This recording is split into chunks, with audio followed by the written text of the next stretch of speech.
Om Namah Shivaya. Hi friends, how are you? In this video we are going to learn about the clavipectoral fascia.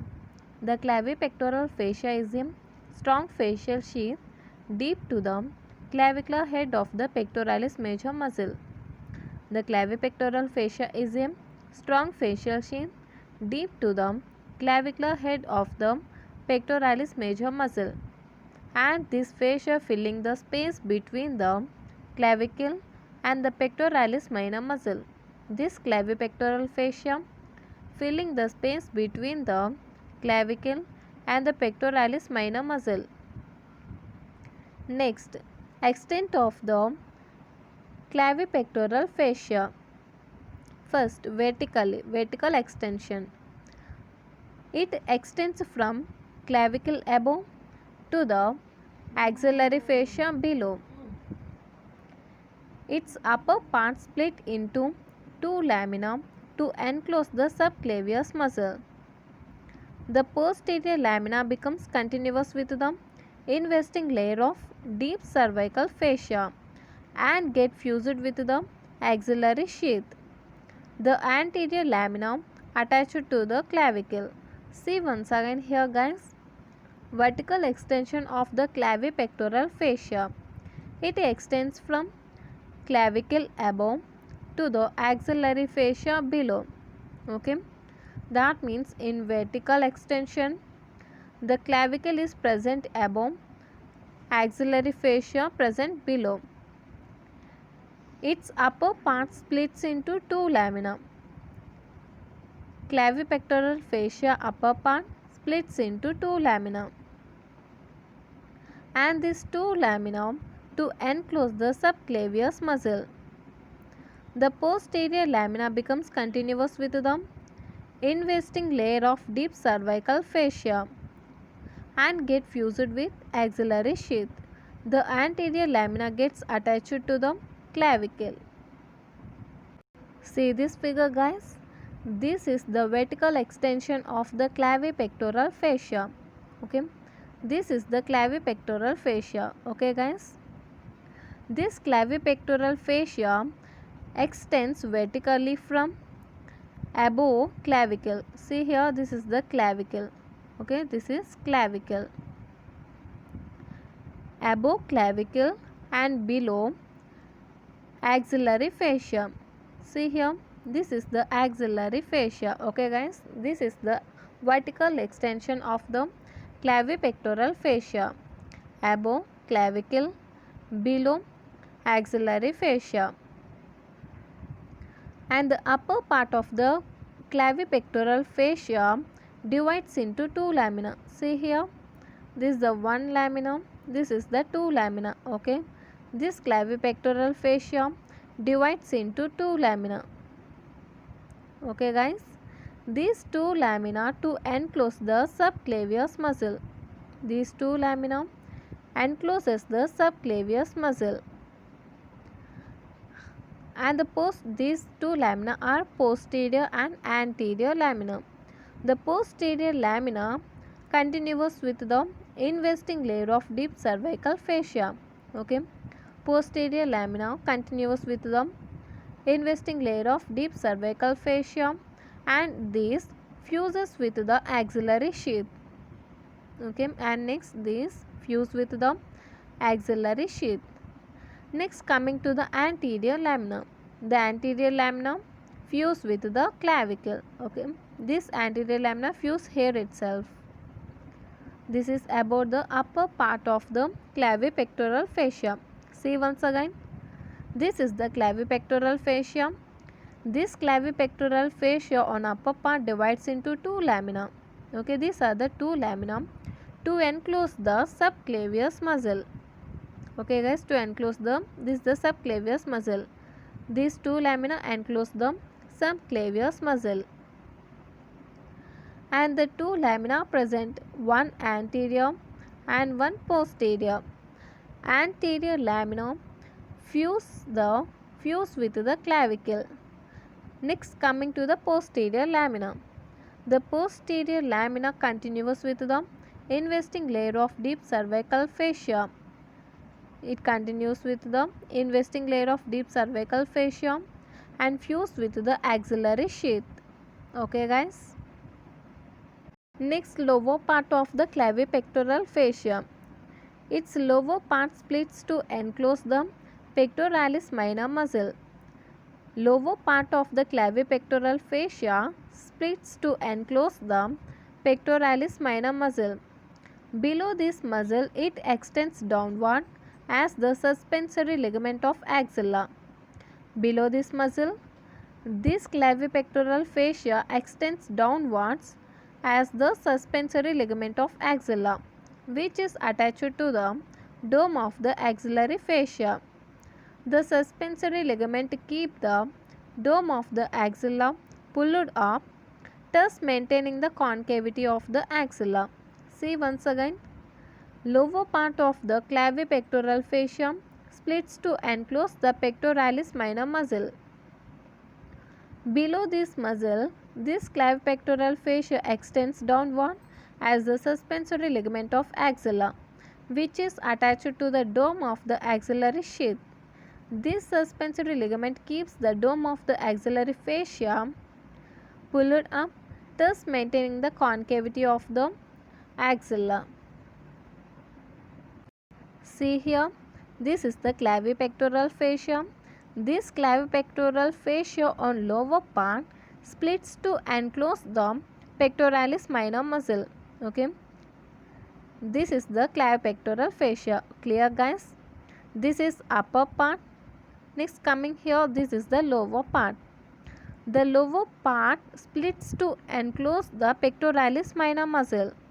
Okay, after enclosing this muscle, this clavipectoral fascia runs downward. Okay, runs downward as the suspensory ligament of axilla and fuse with the axillary fascia. This is the suspensory ligament of this we call the suspensory ligament of axilla. This suspensory ligament of axilla fuse with the axillary fascia. This suspensory ligament of axilla pulls up the axillary fascia. This pulls up the axillary fascia and maintains the concavity of the axilla. Thus, the clavipectoral fascia that form of suspensory ligament of axilla pulls up the axillary fascia and maintains the dome shape of the axillary fascia and maintains the concavity shape of the axilla. Okay guys, this is about the vertical extension of the clavipectoral fascia. Next, medially the clavipectoral fascia is attached to the first strip and costoclavicular ligament and blends with external intercostal membrane of the upper two intercostal spaces. Medially, clavipectoral fascia is attached to the first strip and costoclavicular ligament and blends with external intercostal membrane of the upper two intercostal spaces. See here guys, this is the clavipectoral fascia. Okay, this green represents the clavipectoral fascia. Okay, and this is the pectoralis minor muscle. Okay, this is different guys, this is pectoralis minor muscle and this green thing represents the clavipectoral fascia. This is medial side, this is lateral side. Okay, medially the clavipectoral fascia is attached to the clavicle, first strip and costoclavicular ligament. Medially this clavipectoral fascia is attached to the first strip and costoclavicular ligament. Okay, this is the costoclavicular ligament. Next, laterally. Laterally clavipectoral fascia is attached to the coracoid process and blends with the coracoclavicular ligament. The thick upper part of the fascia extends from first strip near costochondral junction to the coracoid process is called costocoracoid ligament. Laterally, the fascia attached to the coracoid process and blends with the coracoclavicular ligament. The thick upper part of the fascia extending from first rib near costochondral junction to the coracoid process is called costocoracoid ligament. See here, this is the lateral side. Laterally, this clavipectoral fascia is attached to the coracoid process of scapula and coracoclavicular ligament. Okay, laterally, this clavipectoral fascia is attached to the coracoid process of scapula and coracoclavicular ligament. Medially, this clavipectoral fascia is attached to the first rib and costoclavicular ligament. Okay guys, we are saying here this clavipectoral fascia is blends with the coracoclavicular ligament, not attachment, it blends with the coracoclavicular ligament laterally. A note is given here. The clavipectoral fascia encloses two muscles, subclavius and pectoralis minor. Once again, the clavipectoral fascia encloses two muscles, subclavius and pectoralis minor. See this figure. This is the clavipectoral fascia. This clavipectoral fascia encloses two muscles, subclavius and pectoralis minor muscle. Next, what are the structures that piercing the clavipectoral fascia? What are the structures that piercing the clavipectoral fascia? These are as follows. See one by one. Lateral pectoral nerve, thoracoacromial artery, lymphatics from breast to the apical group of axillary group of lymph nodes, cephalic vein. Once again, lateral pectoral nerve, thoracoacromial artery, cephalic vein, lymphatics from breast to apical group of axillary group of lymph nodes, apical group of axillary group of lymph nodes. These are the structures that piercing the clavipectoral fascia. Something is given here. See here guys. The first two structures, that means lateral pectoral nerve, thoracoacromial artery, pass outwards.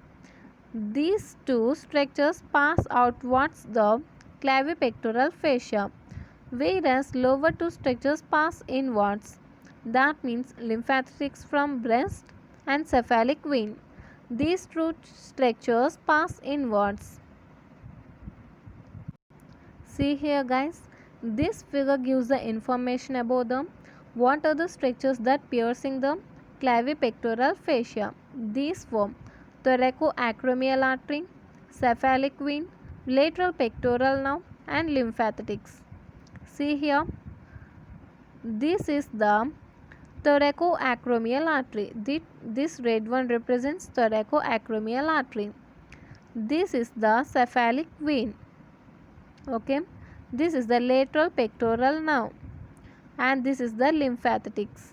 Okay guys, thoracoacromial artery and lateral pectoral nerve runs outwards from clavipectoral fascia. See here, this coming outwards.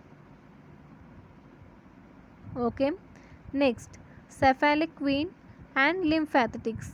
These two run inwards and pass inwards the clavipectoral fascia. Okay guys, this is about the clavipectoral fascia. I think it is clear to you. If you like my explanation, please like, share and don't forget to subscribe. Thank you guys.